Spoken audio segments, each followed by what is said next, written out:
Welcome to Daniel, Verse by Verse, a daily devotional.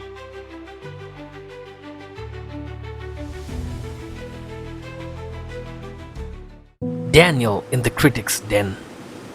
Daniel 8:1. In the third year of the reign of King Belshazzar, a vision appeared to me. To me, Daniel, after the one that appeared to me the first time. Who wrote the poems and plays of William Shakespeare?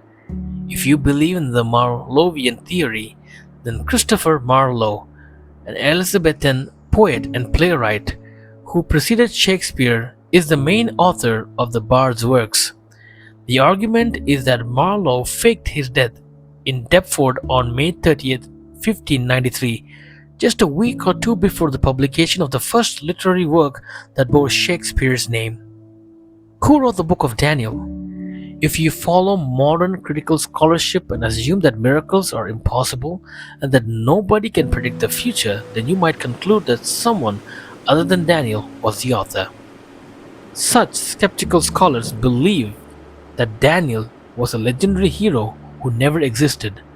The book, they say, was not written in the 6th century BC, but perhaps in the 2nd century BC, after most of the events depicted in its prophecies had already happened.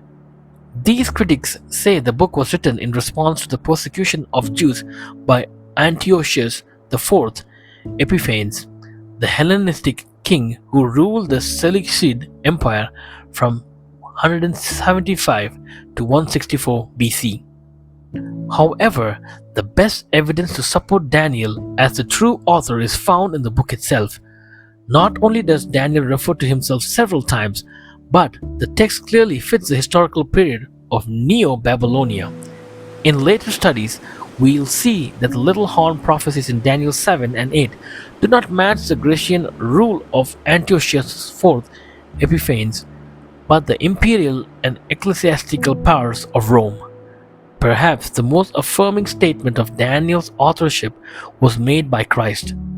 Not only did he apply Daniel 9 verse 26 and 27 to the destruction of Jerusalem by the Romans in AD 70, he also said this passage was spoken of by Daniel the prophet, mentioned in Matthew 24:15. Clearly, Christ believed that Daniel was a prophet and the author of the book that bears his name. Such a divine statement should remove all doubt regarding the trustworthiness of this sacred work.